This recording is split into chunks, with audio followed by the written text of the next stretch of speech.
Welcome. Welcome everyone to today's deep dive. We are just so incredibly excited to have you here with us today. We really are. It is so great to be here. Okay, so I want you to do something for me. Right now, I want you to look inside your closet or, maybe look under your bed or way back in the corner of your garage. Oh no, I know exactly where this is going. Right. Because if you are anything like me, there is probably a graveyard of expensive hobbies in there that you never actually started. Oh, 100%. The closet of abandoned dreams. Yes, exactly. I was actually looking in what I literally call my closet of shame this morning, and I found a $4,000 camera setup. Wait, $4,000? I am so embarrassed to admit it, but yes. I am talking about a cinematic lens, expensive acoustic foam panels, professional studio microphones, all of it just sitting there in a box gathering dust. Oh my goodness, I am laughing so hard because I am painfully familiar with that exact closet. My personal version is a massive professional three-point lighting setup. No way, you bought the giant lights. I bought all of it. Yeah. I bought the soft boxes, the ring lights, the massive stands, the whole package. Because, I completely convinced myself that I couldn't possibly start recording videos until the lighting in my home office was absolutely flawless. Right, like you needed the ultimate pristine Hollywood setup before you could even bring yourself to hit the record button. Exactly. I needed it to be perfect. And let me guess, the perfect day with the perfect natural light just never actually came. Never came, not Yes. once. It is so funny, but it's true. We tell ourselves we are just waiting for the perfect moment. I would look at that camera and say to myself, well, the acoustics in this room aren't quite right yet. Or I would say, I really need to draft a better script before I turn this on. Yeah, we disguise all of this avoidance behavior as having high standards. And we really do. But what if I told you that those high standards you are so proud of are actually a sophisticated psychological trap? And that is exactly what our sources are pointing to today. The central thesis we are exploring in this deep dive is that waiting for perfect conditions, whether that means waiting for more money, waiting for better skills, or waiting for perfect lighting, is a complete illusion. A total illusion. Yeah, it is actually just a very clever, deeply ingrained form of procrastination. So today, our mission is to explore the massive power of the imperfect start. We want to show you why giving yourself permission to be totally flawed is the only real way to overcome perfectionism. I absolutely love this topic. Okay, so let's unpack the mechanism behind this. Why do we build this trap for ourselves? Why do we spend a month's rent on a camera or spend weeks making these grand, detailed plans only to just totally freeze when it is time to actually execute? To really understand that, we have to look at what is happening in our brains from an evolutionary perspective. Okay, let's hear. So the human brain is absolutely terrified of social rejection. It fears it on a primal level. If you think about it, thousands of years ago, if you did something foolish in front of your tribe, you might be cast out. Oh, wow. And back then, being cast out of the tribe meant certain death in the wild. Exactly. You wouldn't survive alone. And the crazy thing is, our modern brains still operate on that exact same ancient software. That makes so much sense. Yeah.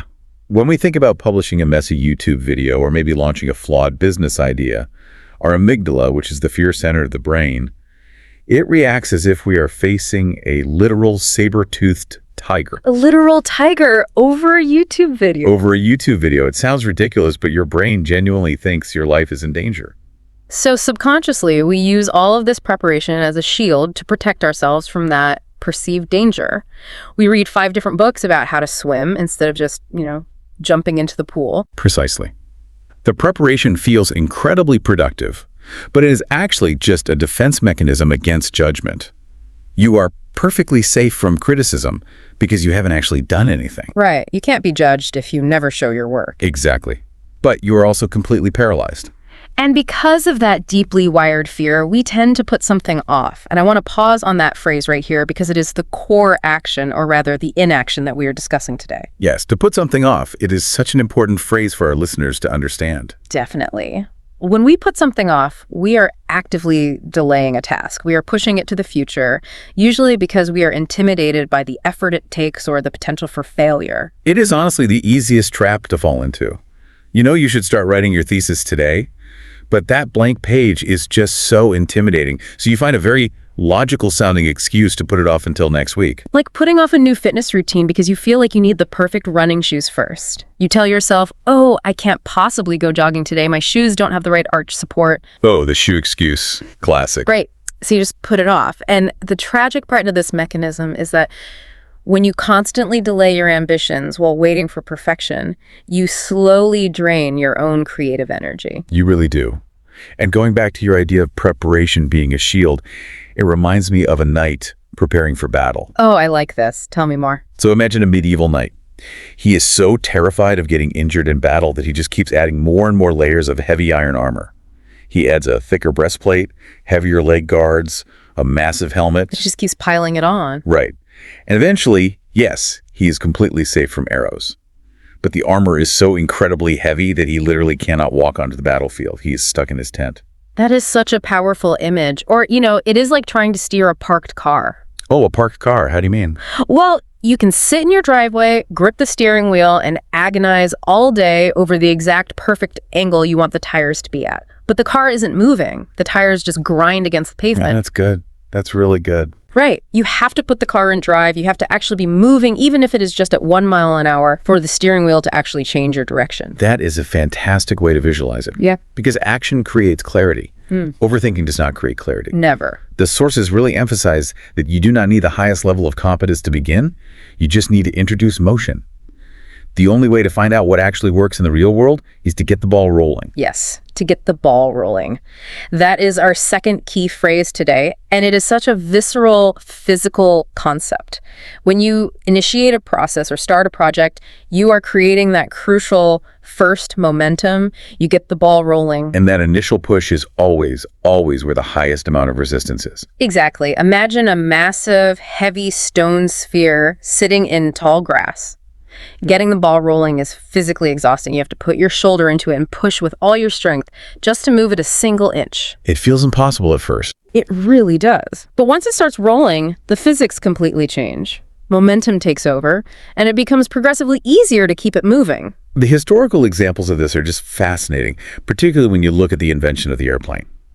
Our sources actually contrast Samuel Langley with the Wright brothers. Okay, wait. I know the Wright brothers, but who is Samuel Langley? Well, in the early 1900s, Samuel Langley was the highly respected head of the Smithsonian Institution. He was given a massive $50,000 grant by the War Department specifically to invent the airplane. $50,000 back then. Yes, it was an astronomical amount of money. He had the best minds, the best materials, and the perfect conditions. He literally had the ultimate perfect setup. He did. He had everything. But Langley was terrified of a public failure.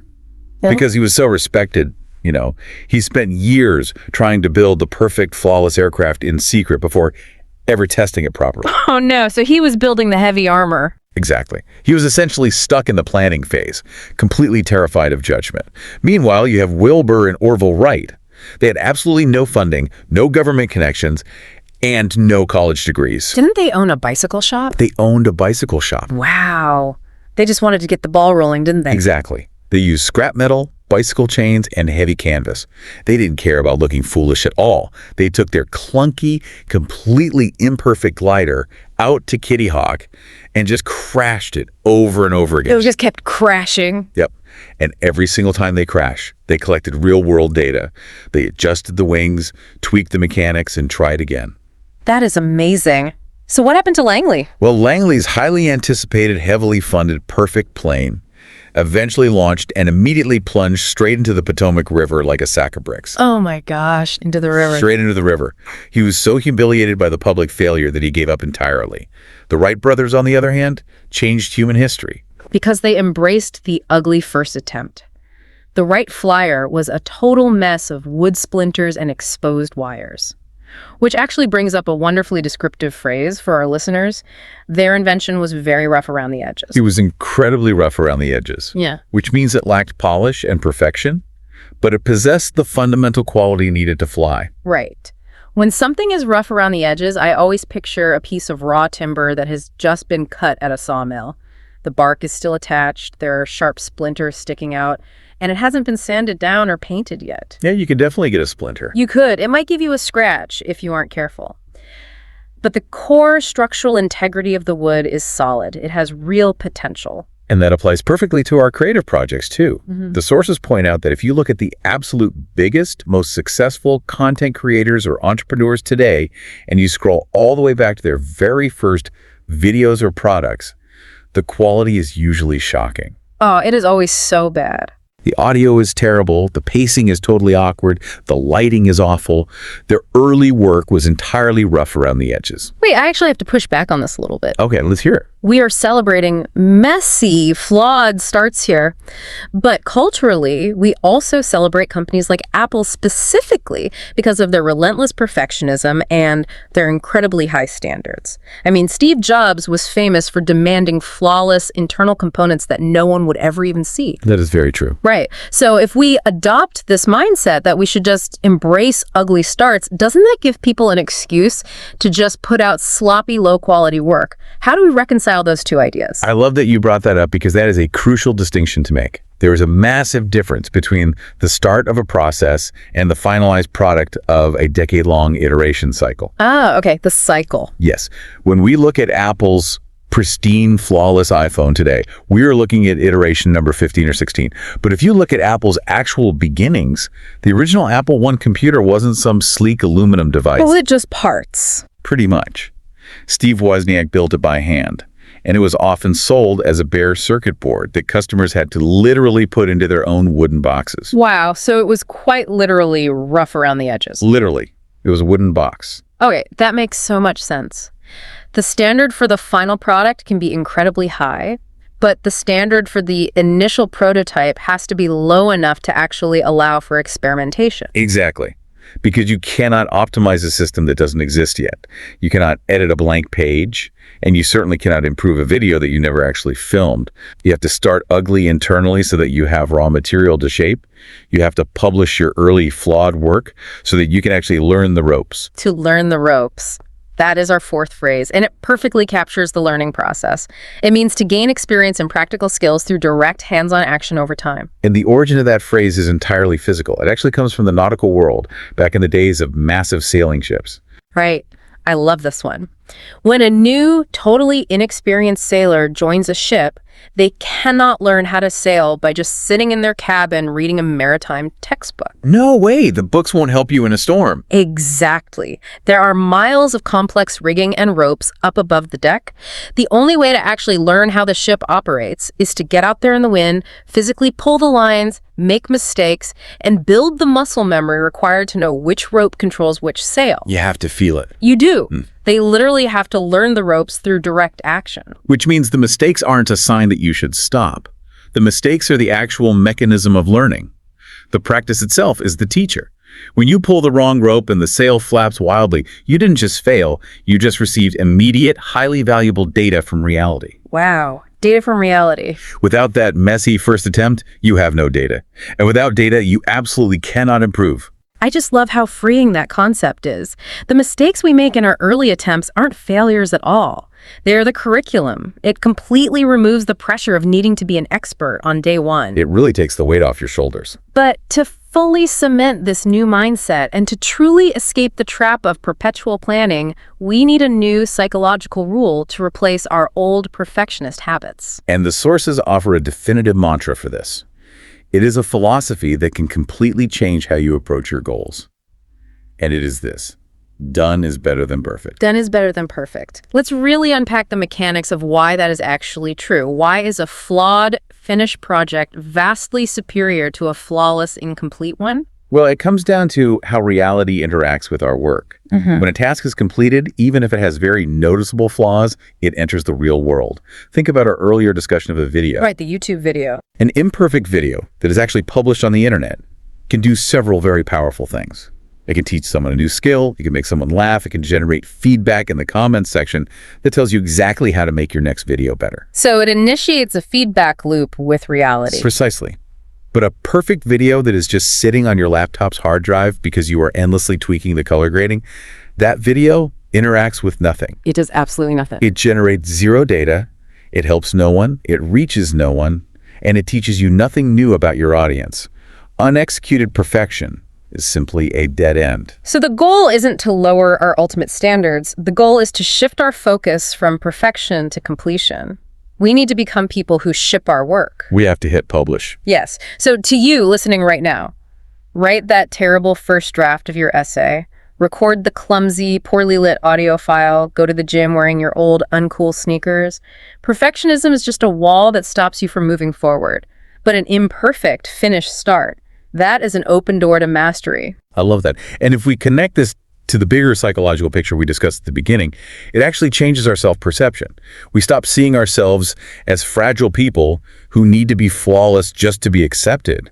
And we start seeing ourselves as resilient people who are brave enough to begin. We dismantle the heavy armor. We take the armor off. This has been such an incredible discussion. As we wrap up this deep dive, let's pull together the core language we've used today to map out this journey. We covered some vital concepts, and we want to review the 5 key phrases to ensure they are locked into your memory. Definitely. Mapping these phrases back to their exact context is the absolute best way to internalize the learning. Let's recap their meanings and read the precise example sentences so you can confidently integrate them into your own thinking. Okay, here we go. First phrase. To put something off. Delaying a task because of fear or perfectionism. Example. He kept putting off his gym routine because he didn't have the perfect running shoes. Excellent. Next is to get the ball rolling. Taking the first active step to start a project. Example. We don't need a massive budget. Let's just make a simple video to get the ball rolling. Third phrase. Rough around the edges. Unpolished and imperfect, but showing fundamental value. Example. His first podcast episode was a bit rough around the edges, but the content was valuable. Fourth phrase. To learn the ropes. Gaining experience and practical skills through direct action. Example. You don't need to be an expert on day 1. You will naturally learn the ropes as you practice. And the final phrase. Done is better than perfect. The mindset that completion is far more valuable than unexecuted perfection. Example.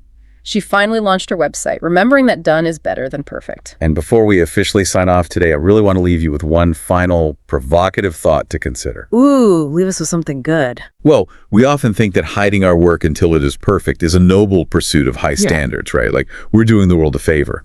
But if your messy, entirely imperfect first attempt could help or entertain or inspire just one person today, isn't it entirely selfish to keep it hidden just to protect your own ego? Wow, that completely flips the entire concept of perfectionism on its head. It is actually a disservice to keep your ideas locked away in the closet of shame. It really is. Well, thank you so much for joining us on this deep dive today. We really hope you feel equipped and energized. So go out there, take off that heavy suit of armor, and get the ball rolling on whatever you have been putting off. We believe in your imperfect starts, and we will see you next time.